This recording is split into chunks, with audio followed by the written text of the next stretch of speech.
12.1 Synthesizing Articles. Now that you have analyzed 2 academic articles and synthesized their theses, you will add a third source to your synthesis by annotating another academic article and developing a summary sentence that connects all 3 articles.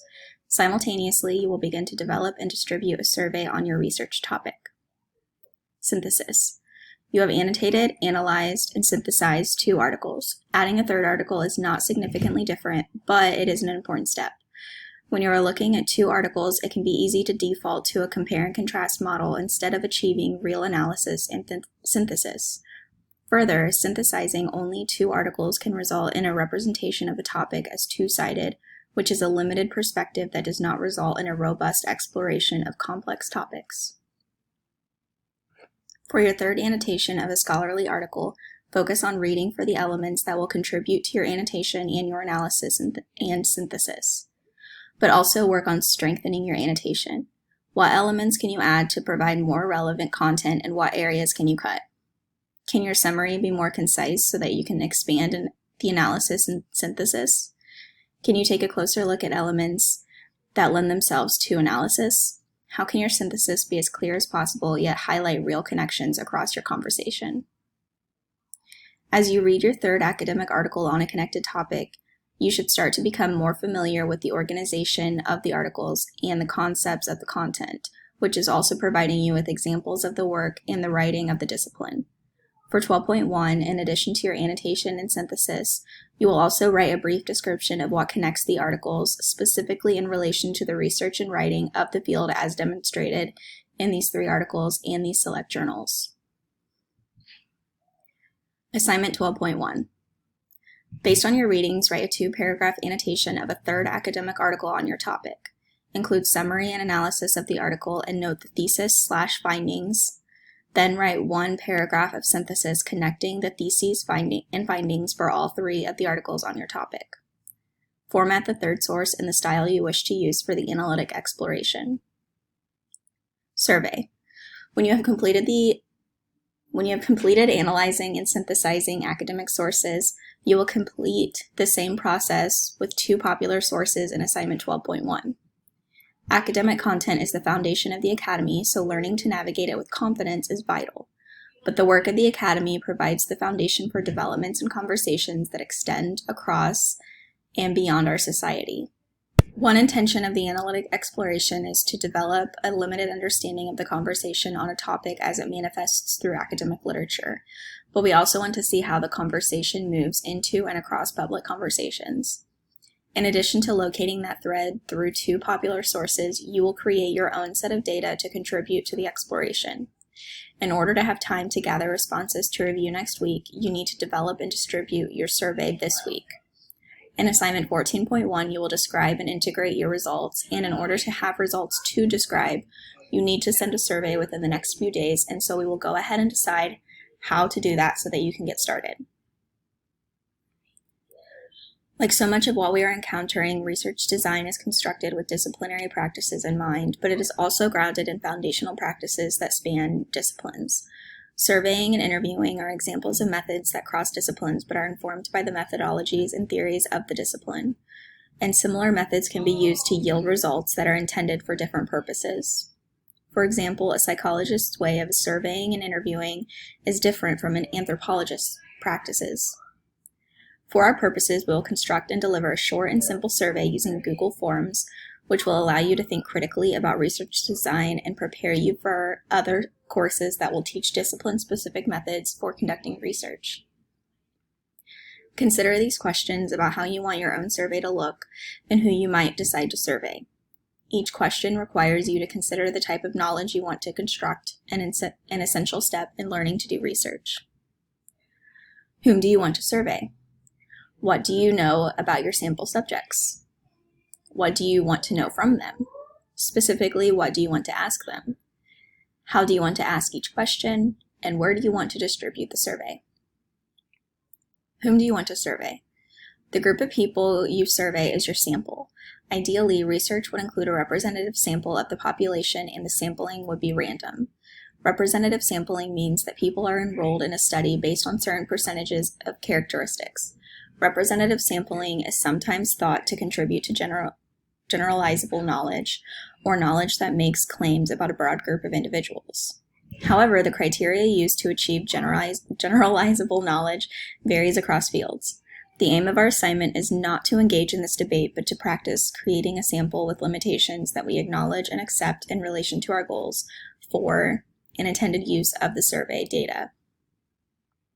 Your end sample will be selective, not representative. A selective sample is comprised of people you choose for your survey or people from a particular group you choose for your survey, specifically a convenience sample. While selective sampling does not lead to generalizable knowledge about a broad group of individuals, you may be able to use your results to make claims about the individuals who took your survey, and these results may be useful in helping you understand this small group of people even if they aren't generalizable to the broader public, which is acceptable for our purposes.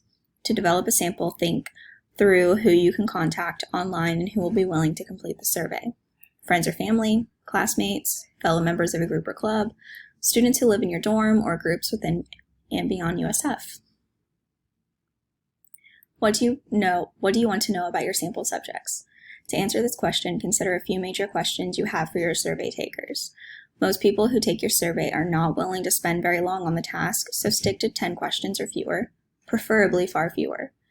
Think about how you could use information you gather in your analytic exploration as part of deciding whether or not to ask and what to ask.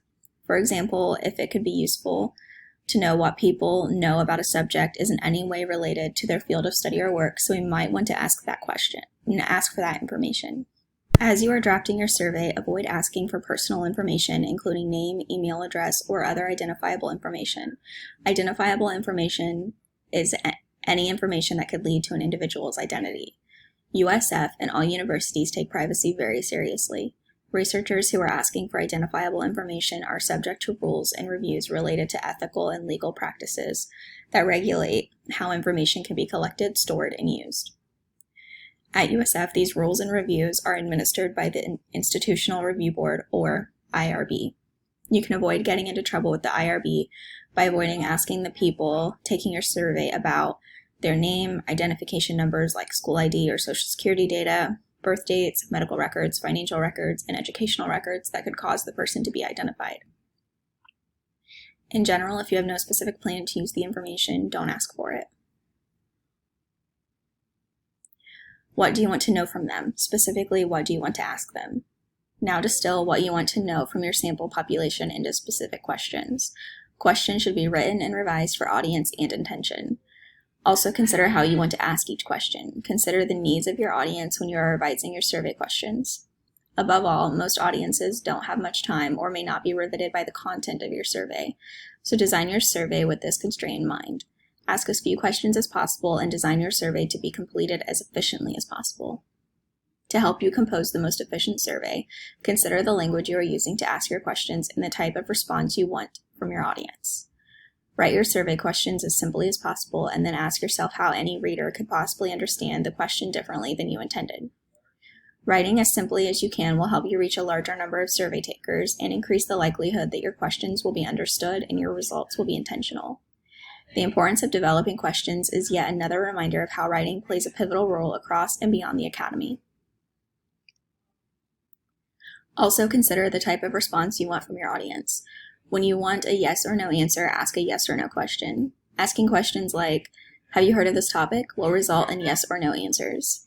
Yes or no answers may not yield the context as you need to make claims about your survey sample. How, why, or what questions, such as, "What have you heard of this topic?" will deliver more context. Short answer questions take longer for people to answer, so use them sparingly. You don't want your user to get frustrated with your survey and click through thoughtlessly or stop clicking completely. In addition to thinking about your audience, also consider how you will review and analyze the data. Software selection is an important part of the process. The functionality of the tool can have an impact on how you ask questions as well. Google Forms allows for multiple choice, drop-down, checkboxes, short answer, and long answer, but different surveying software includes different options. Think through how having survey results to multiple choice questions would be different than having results to a short answer question, which would need to be read and coded, perhaps even with software, which we will discuss in 14.1. Where do you want to distribute the survey? Once you have an efficient survey, think through how you might reach your sample population. You can email your survey to people you know, or you can post it on your personal pages. You can also consider opening it for a wider distribution based on the audience you want to reach.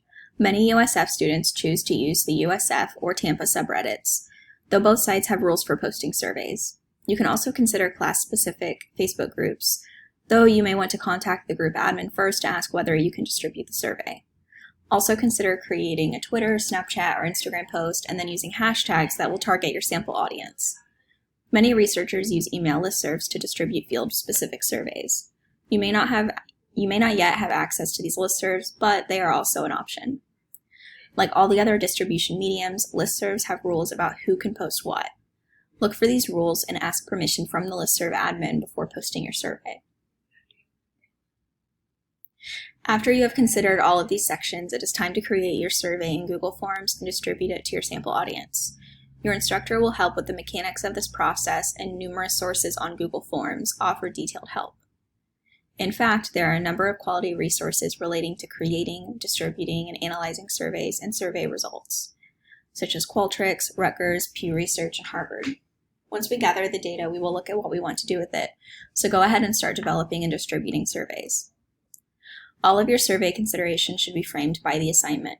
You will use the results of the survey and your interpretation of the results as one of the 6 theses you synthesize.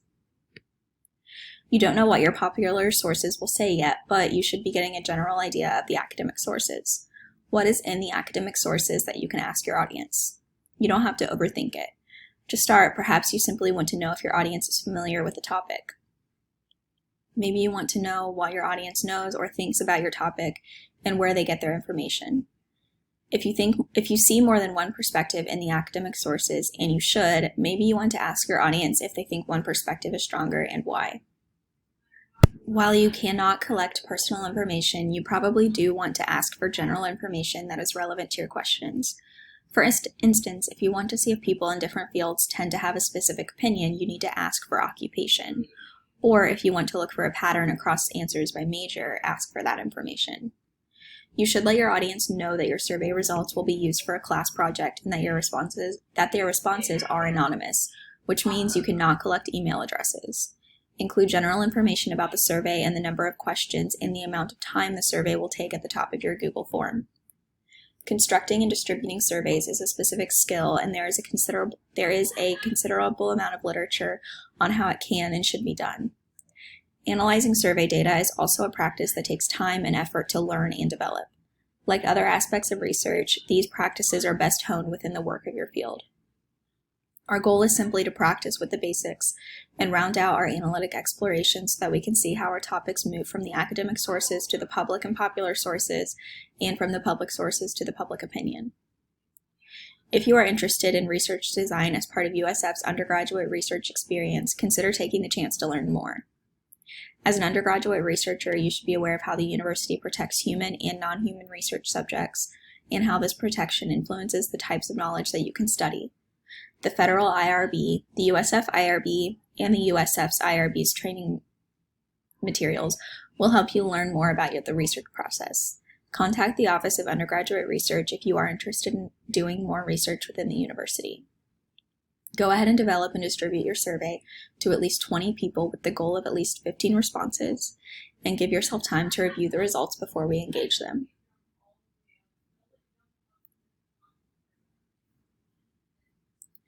Review the IRB information below. USF IRB Special Bulletin. Your source for updates from the University of South Florida Institutional Review Board. Class projects versus research. Does my study require IRB review? The USF IRB often receives questions from students and faculty about the distinction between class projects that do not require IRB review and research projects that students perform, which do require IRB review. The guidance has been created to provide the USF research community with specific examples on when it is appropriate for students to submit their projects to the USF IRB, and when this review process is not necessary. Educational records and research faculty responsibilities. Faculty members are permitted to review and use education records for research purposes as allowed by the federal regulations, USF HRPP policy, and the Family Educational Rights and Privacy Act, FERPA. Faculty members are not permitted to use class or students' projects as research unless prospective IRB approval for the research study is obtained. Class projects versus research. Does the project contribute to generalizable knowledge? If the coursework in a class includes a research experience project that is not intended to contribute to generalizable knowledge and is not intended to be presented or published beyond the classroom, IRB approval is not required and the project should not be referred to as research. If a student is collecting data from other individuals, they are not permitted to present the project to the individuals as research. If a faculty member finds that student project data could potentially contribute to generalizable knowledge, they are permitted to use the data as background information in their protocol for conducting a prospective research study. The faculty member can then submit the protocol to the IRB for review. The IRB does not provide retroactive approval for class or student projects. Examples of student projects versus research. Use of education records. A faculty member would like to compare best educational practices in their course with similar courses around the country. To conduct this research study, the faculty member would like to use test scores and grades. This study can be conducted as allowed by the federal regulations. USF HRPP policy and FERPA with prospective IRB review and approval. Student project. During a research methods class, students are required to create a protocol, consent, and survey tool to complete a research for course credit. The intent of this project is to provide an educational experience about research methods. There is no intent to present or publish the results beyond the classroom, campus, or educational program. The students will inform the individuals taking part in the project that they are conducting a project for course credit and will not refer to the project as a research study. IRB approval and oversight is not required for this project. Upon presentation of the results, the faculty member deems that the results of the project could potentially contribute to generalizable knowledge. The faculty member cannot submit a retrospective application to the IRB to use the student project as research. The faculty member can create the project in the form of a prospective research protocol, ensuring that the protocol is submitted for prospective IRB review. Information about the student project can be included in the background section of the protocol. Student research project. The graduate program in biology requires that graduate students conduct a research study. The intent of the project is to provide an educational experience and to develop a protocol that could contribute to generalizable knowledge. The results will be presented and published as research. This study can be conducted as allowed by the federal regulations in USF HRPP policy with prospective IRB review and approval.